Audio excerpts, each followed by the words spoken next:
Hey, Ben, Hey, what? let's talk about that time three dudes were thrown into a furnace. Okay. Let's do it.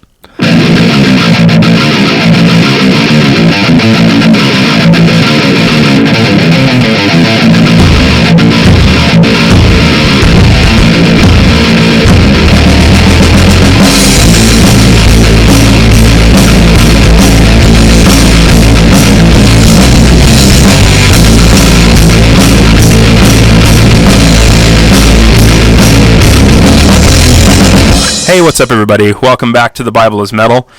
And today, oh my goodness, Ben. I know. I mean, what people getting thrown into a furnace is always a fun time. Oh, yeah. Haven't you been to one of those? No, but I've been near one. I mean, probably not near this kind of furnace. Not when one of those is thrown. You haven't been there when a person is thrown into it. No. And I swear, every time I see it in like a movie, there's always this, like, I always get the feeling of like, man, what does that feel like to be consumed in fire? Like, I get the tiniest little burn on my, baby pinky, and I'm like, Well, on the plus side, I mean, it would be so hot, it would kill you almost instantly. Yeah, true. But, yeah, no, dying by fire is probably one of the most painful ways to go. Like, yeah. There's a reason we don't set people on fire for execution anymore. Like, all nerve endings fired. Right. Like, there should be a band name, all nerves fired or all nerves on load or something. I'm trying to think, is that, I don't know. I don't know if I could spin that into because once your band name gets beyond like 2 or 3 syllables, you start to sound really pretentious. Yeah, true. Then I say that one of my favorite bands has a comma in their name, which is just, the most pretentious you could possibly get. Yeah. I feel the same way about bands that have the word "and" in it. And? Like Coheed and Cambria. I mean, they're good, though. They are good. They're pretentious, but they're good. Yeah, well, that proves your point. I mean, yeah. Talking about the pretentiousness of it.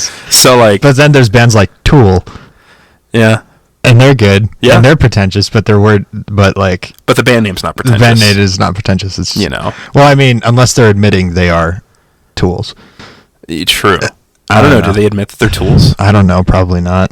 I mean, I know almost nothing about the band. Yeah, I know nothing about them either. Well, because all their stuff got put on Spotify like last week for like the first time ever. Like, so because really? They didn't sell their albums digitally. You couldn't like stream them or nothing until like 3 days ago. Dude, so they pulled like a Lars.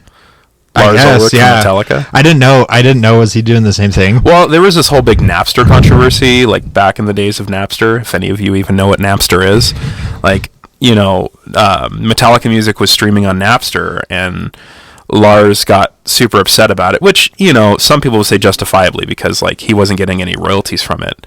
Right. So like, of course he. I mean, I forget the exact story. Napster was illegal, so there is that. But like, I don't know. It gets into the whole like argument of like free media versus property, like personal property. Right. I mean, it's like in the gaming community, there are people that hate that, like Nintendo, for example, gets upset that you like use their games in like anything, and like justifiably so. It's their personal property, but at the same time, like, people would hope and wish that they would just let people do it, Right. And I feel like that was kind of the same thing with the whole Napster controversy. Right. I mean, the big thing with Napster controversy would be like, it would honestly be like if people were making copies of Nintendo games and then just giving them away for free. True. Which is like, that's kind of where it ends. Like, the thing that annoys me about Nintendo is the fact that they slam down on like fan projects. Like, like one guy was remaking Ocarina of Time in Unreal Engine 4 on PC, and it just looks, oh my gosh, it looks so good. I know, I followed that. It was gorgeous. It was amazing. And then I would have bought a PC just to play that game. Oh yeah, no. I mean, I already have one. I don't. I am that person. So like, I would have bought a gaming PC just to play that. Ocarina of Time. Yeah, it would have looked amazing.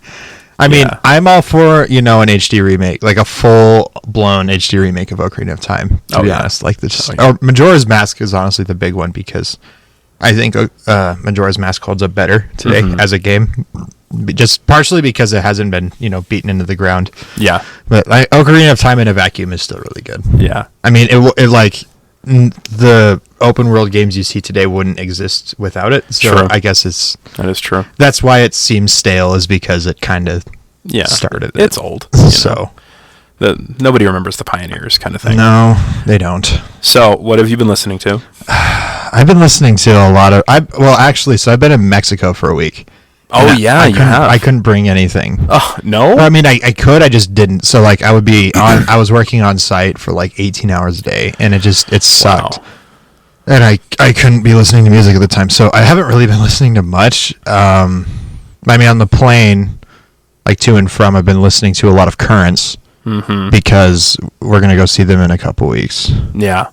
That's right, the Northlane concert. Yeah. Yeah, I'm excited for that. I'm really excited for that. Also, I tried listening to Northlane's new album, and I am not impressed. Oh, that's unfortunate. Have you listened? I haven't yet. Okay. No. It's one of those things where the band is like, they're trying something new, but they're going to alienate their core fan base. And if they find new fans, that's fine, but they're not going to be able to say anything because like they're just not writing the same music they used to. Yeah. So, man. It's kind of, it's I don't know. I can see both sides of the argument. The one that I get most annoyed about is when bands will like go off on their fans for not being loyal or whatever. And it's like, dude, we don't like you. Like 90% of the time when I listen to a band, it's like, I don't really like you guys as people. A lot of the people in metal bands I've met are huge jerks. I mean, a lot of them are awesome and really, really great. Like Novelists, I met the Matt, the singer from Novelists. He was an awesome dude. All the guys from Crystal Lake are super great. August Burns Red is always super great because they're August Burns Red and they're because they're August Burns Red. they're August Burns Red. And who else have I met? I've met Ailstorm. They're jerks, but it's like the persona, like because they're a joke band. So like they kind of have to be huge. Like, I mean, they're super funny and nice. They're from Scotland, so laden with profanity and insults, but they're pretty heavy laden. They're interesting dudes. Okay, but then it's like if a band like you're like, what? It's like, I thought you guys were our fans. I'm like, well, we're fans of your music, but I don't like that music, so I'm not gonna listen to it. Sorry. Yeah. Like, I mean, I'm not. Like, you make music and I listen to it. That's our relationship here. Pretty much. Like, no joke.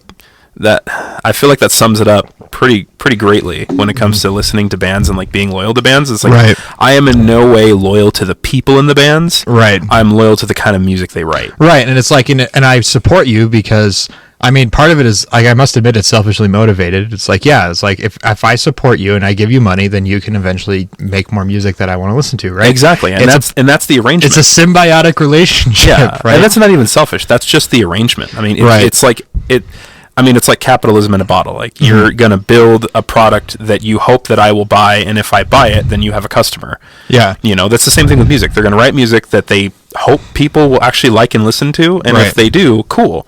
Then they're going to keep making that music. Right. But if they don't, then, I mean what am I as a fan of their music to do? Right. And it's like, I totally can understand. It's like, hey, if you want to write music you like, that's fine. Yeah. But I have in no way beholden, if not even fine, like, I mean, like, if you're writing a song, like writing some songs, and you're like, wow, I really like these. Yeah. And I'm writing these for me. Because most bands really are, like, they're writing the music that they would like to listen to, right? Like, it's like, this is my music, and I like writing it. And then you'll have a bunch of other people like, hey, I like listening to that, too. Like, I'll pay you money so I can listen to your music. And it's like, all right, cool. But then, someone maybe, like, if they change their own tastes, then they can't be offended when the people that listen to their music is like, I'm not a fan. Yeah. It's like with Atreyu. Like, have you ever listened to Atreyu? I have. They're one of those bands where it's like, I'm not really sure why you're famous. Like, to be honest, I mean, I've seen them live, and their live shows are super great because their lead singer and their drummer, like, just riff off each other the entire time, and they like the banter is just top notch. Yeah, dude, concert banter. If you can do concert banter right, I will love you forever. But it's just their songs are just kind of well, like that to go with my point, like Atreyu is the band that in their early days they were much heavier. There was a lot more screamo type music with their singing and all that. Like, it was just heavier music. But then all of a sudden, like Leading Something Sales, I think was the album, like Some Sales or whatever. Okay. There was an album that had sales in it. That album came out, and I think so many Atreyu fans just kind of abandoned them because they like shifted sounds so drastically in that regard, and like they went from more screaming to like singing based music, which I mean, that's, to be honest, that's where I came in. Like I actually wasn't a big fan of the earlier stuff, and like I came in and I actually appreciate metal music that kind of meshes both singing and screaming. Oh yeah, partially why I really love Killswitch Engage, like and Howard Jones in general. Oh, because he's Howard Jones. Oh yeah, because he's Howard. That is one person that I'm like, I will always listen to your music because I love your voice. Oh yeah. Well, I mean, and that's another thing where it's like, if you make music and it's like, this is different, but it's still good. Like, so a good one in my mind is Reliant K. So I grew up listening to Reliant K. Reliant K is still one of my favorite bands. Okay. They are just awesome. Like they're, I've seen them live several times. They're so good. And so right around, their fourth album is literally, but like, but that was like their last like big punk rock album. Like, and after that, like they didn't do like an instant shift to a different style. Like, but it definitely like kind of like started to after that album it kind of started to evolve into this like not mature, because I think you can still have mature punk rock. Well, yeah, I don't know. Can you have mature punk rock? No, it's all immature. I mean, I don't care. I love punk rock, but but it kind of started to evolve into like this alternative rock sound where they experimented with a lot of different styles and they'd mesh a bunch of stuff together, and it's like you could totally tell it's like they were kind of evolving as a band, but all the people that grew up listening to them were kind of like growing up and not as like big into punk rock anymore, and and it's like, and it just kind of worked, I guess, because like their fan base stuck with them because their music tastes were evolving at the same time as this band's, right? And their stuff now doesn't sound anything like their punk rock days, like 10 years ago, but it's still good. Like, it's good music, it really is. And it's like I don't listen to them nearly as much as I used to, but like but they put out some good stuff, and it's like, it's good. I don't like it as much, but it's different, but it's still good. Like, I mean, just because it's not what you used to be doesn't mean it still can't be good.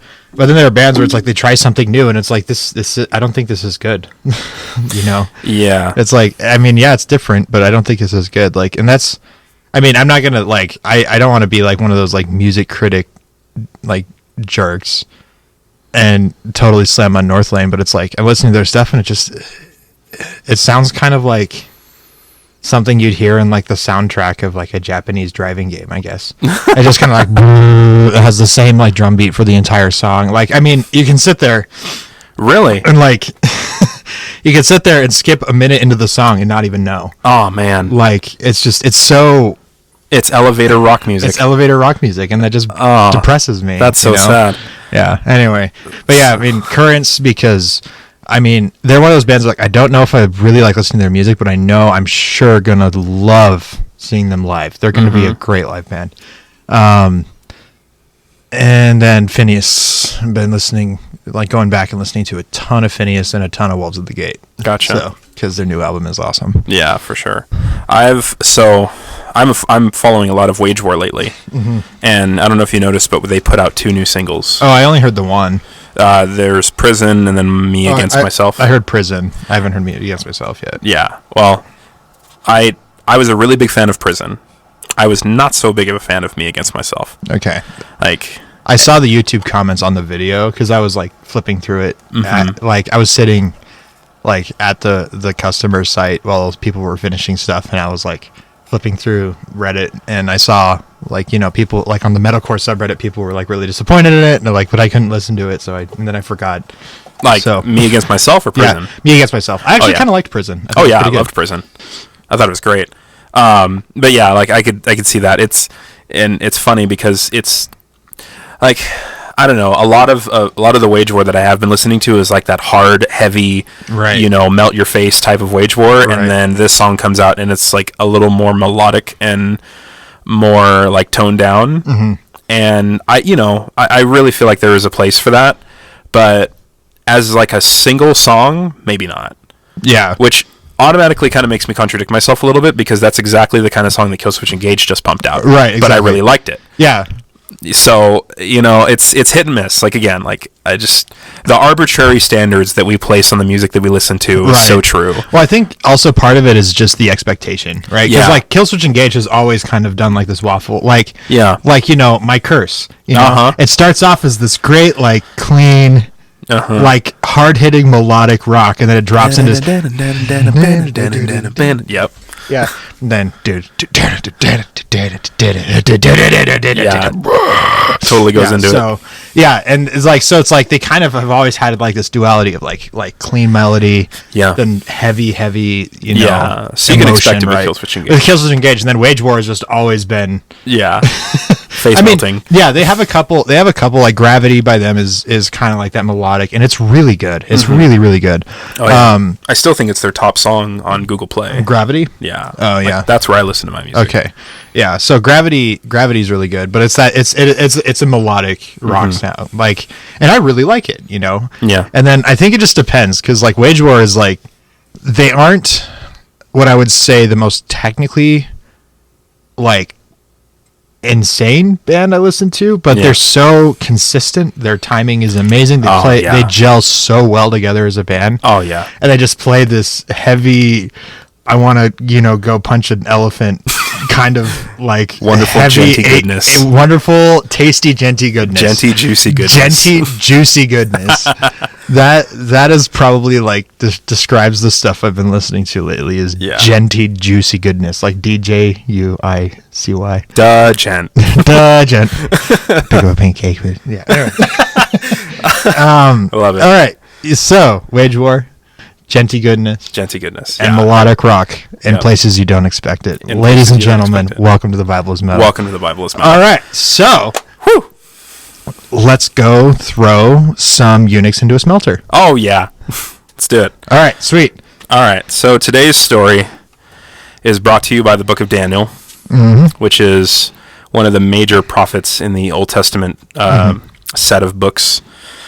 And I'd say, as per usual, let's start with some background story. Amen. Because these stories, like, they're great in and of themselves, but I think they make a lot of sense more in their background. Yes. As well. So absolutely. Especially because this one is going to be, it's going to start differently than usual. So, fun thing about the Old Testament is for the vast majority of the Old Testament, the Jews are actually enslaved by some other country.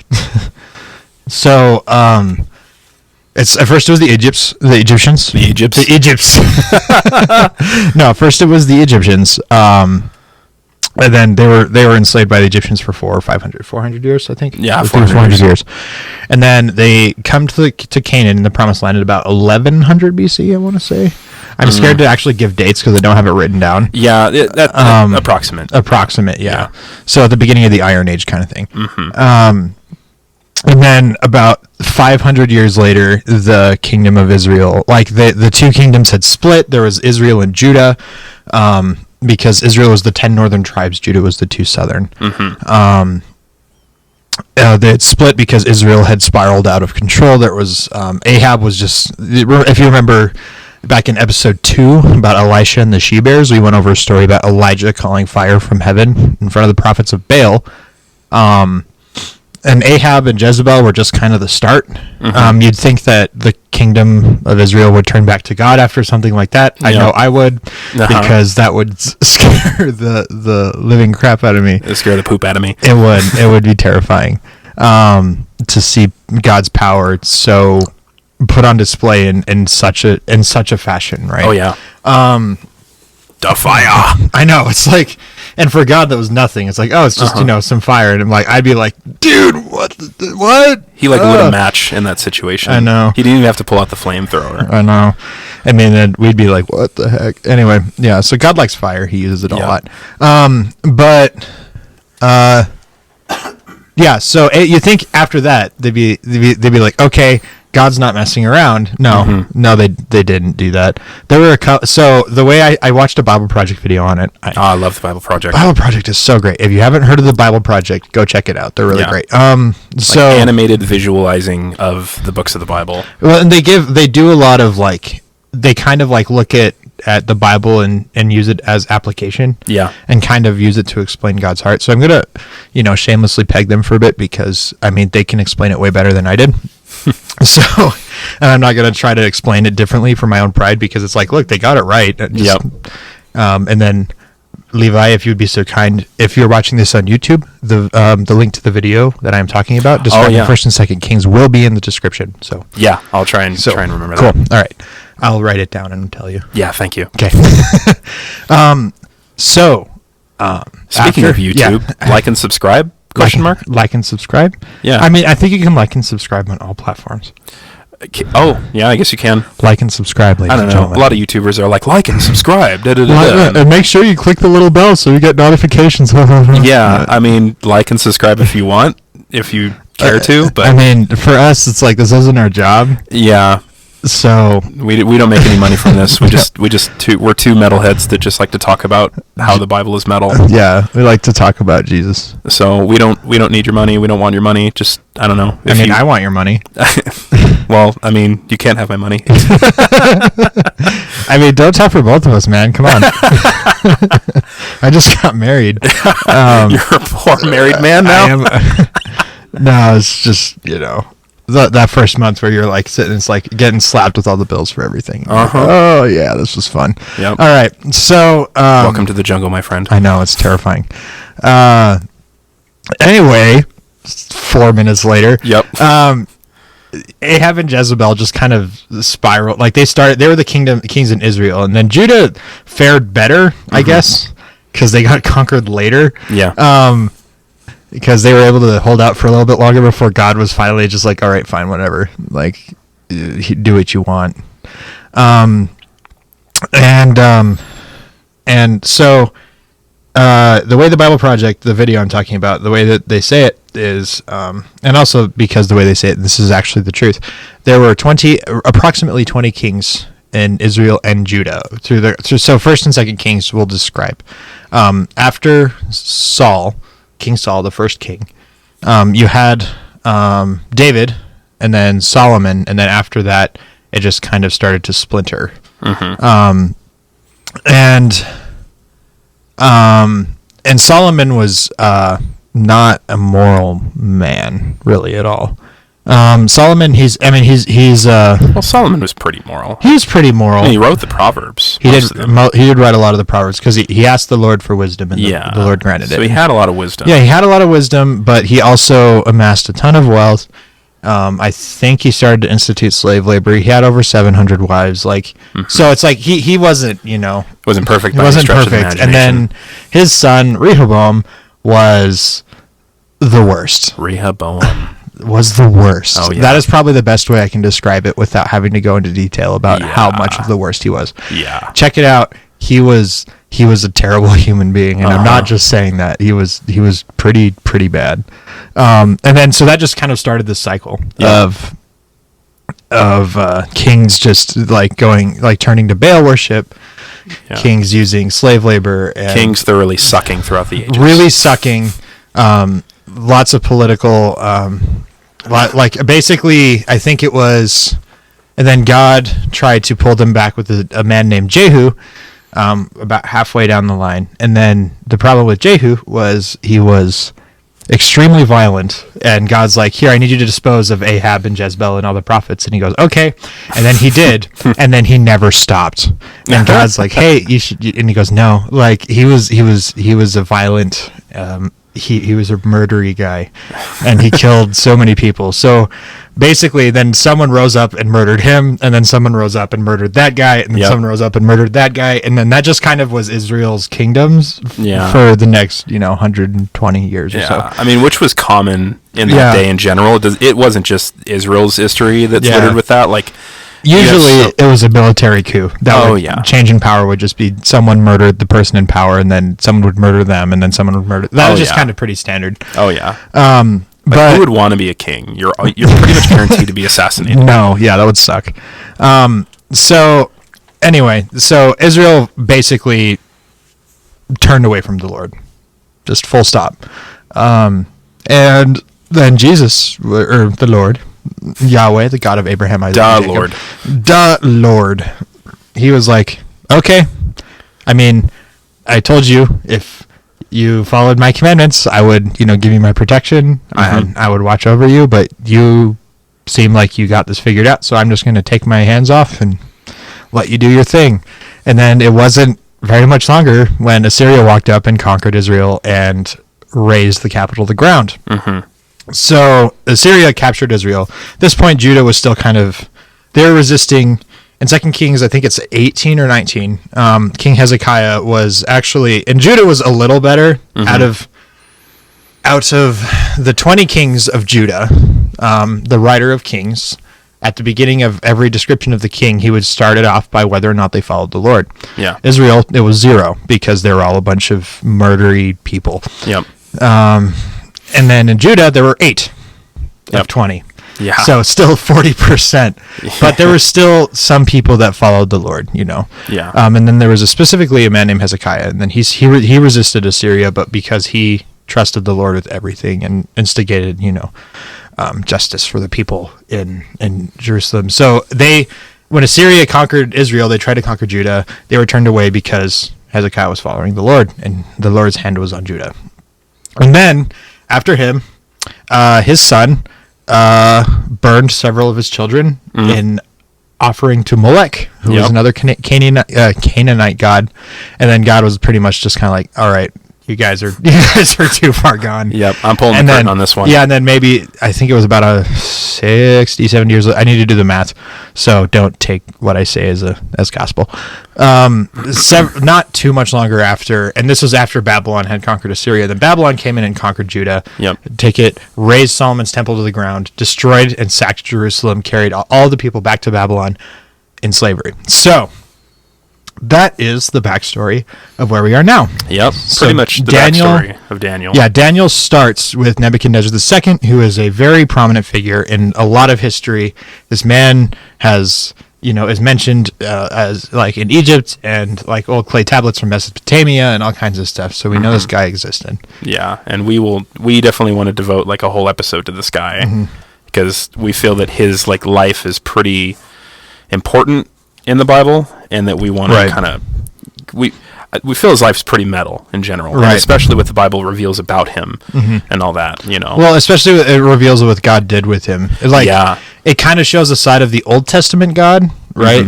Where it's like, I mean, I do believe that the Old Testament, the New Testament God are very much one and the same, but in the Old Testament, God fought fire with fire, kind of thing, in a way that He does not do now. But are debatable. Yeah. I'm not talking about like in that sense. I'm talking about like literally smiting people for disobeying His commandments. I don't think He does that anymore at all. Debatable. I legitimately don't. Ananias and Sapphira? Oh, fair enough. I mean, yeah. Anyway. Yeah. So Nebuchadnezzar, but seeing a side of God, like work on Nebuchadnezzar and try to connect and talk to Nebuchadnezzar. And anyway, but pretty much all you really need to know about Nebuchadnezzar at this point in time was he was an extreme narcissist. He was extremely paranoid of people. He was a megalomaniac, but also what he did is he built a lot of things. He loved building stuff. So he'd build giant buildings and bridges. Like a lot of documents talk about Babylon, the city-state, when it was in this Neo-Babylonian empire, only lasted for about 100 years before the Persians took over that. But Babylon as a city-state, when it's made its own little empire in the Middle East, it only lasted for about 120 years. But what Nebuchadnezzar did is the city he built during the time was praised among you find a lot of documents talking about the beauty and the majesty of Babylon because of the amazing buildings and projects he would build. So he loved to build things, and he was also paranoid and thought he was God. So, but that's we'll go into that a little bit more. So this is approximately 600 BC. Yeah. So right here, this is where we pick up with the three dudes we mentioned before. Three Jewish friends, or really, really close friends of Daniel, the writer of this book. And the original names of these guys, what were their original names? Hananiah, Mishael, and Azariah. Yeah, so what happened here, like Ben said, Nebuchadnezzar came in, the Jews are now being taken into captivity, into exile. God's judgment is being placed upon Israel for their disobedience, and basically Babylon and Nebuchadnezzar are the agents of that judgment.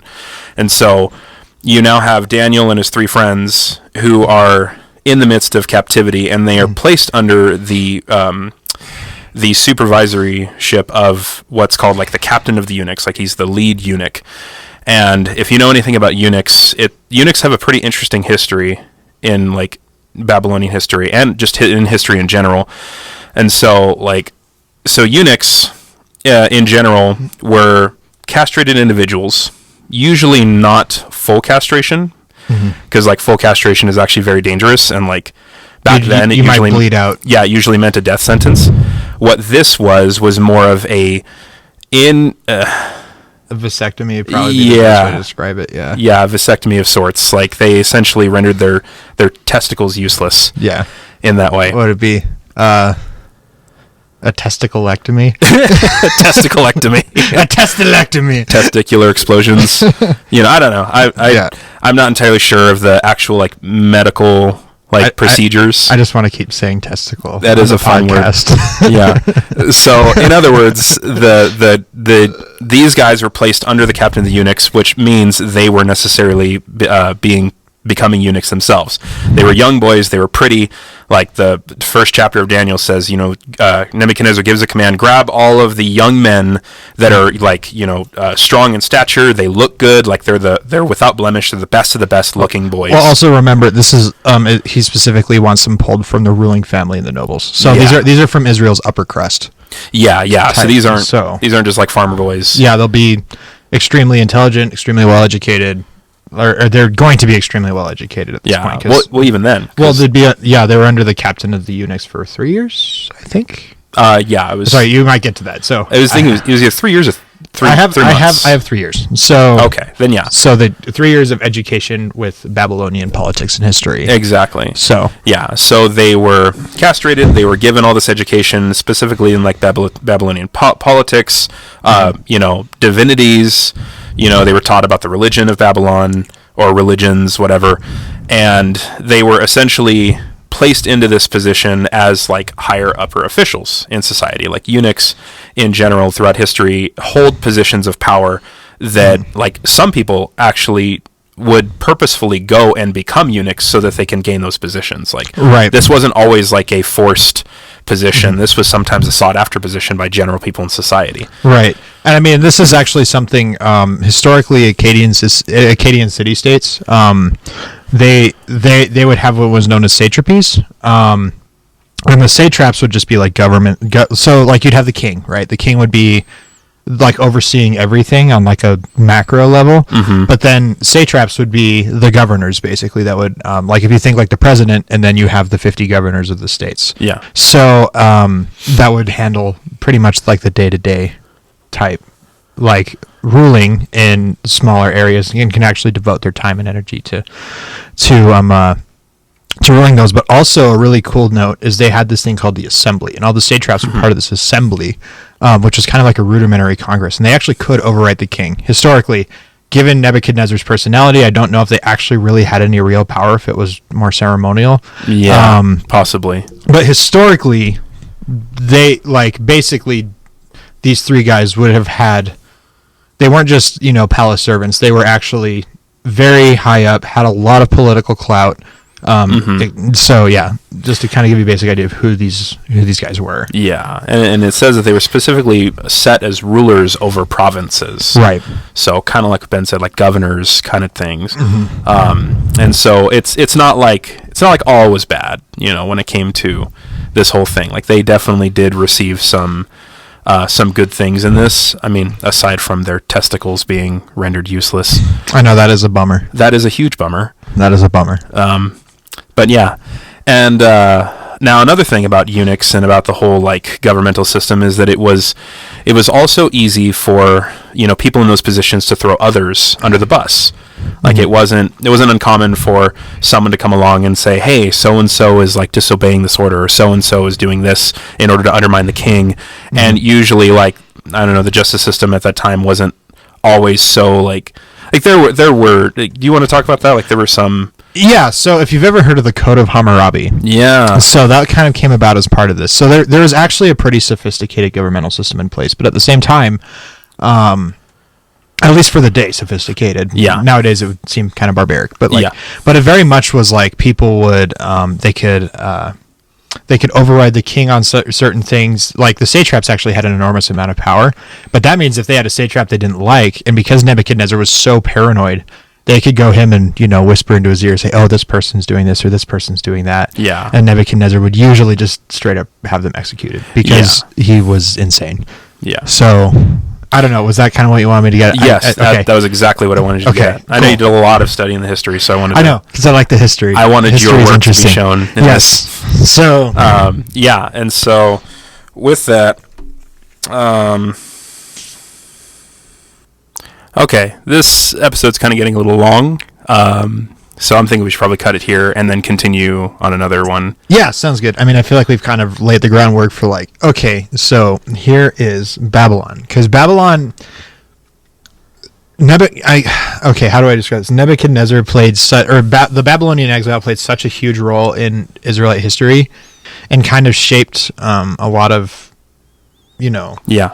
like just the I don't know where I'm getting at with that, but so it shaped a lot of how this story is laid up and how we can right and giving you the context of like who Nebuchadnezzar was. Yeah, because the dude was insane. So yeah.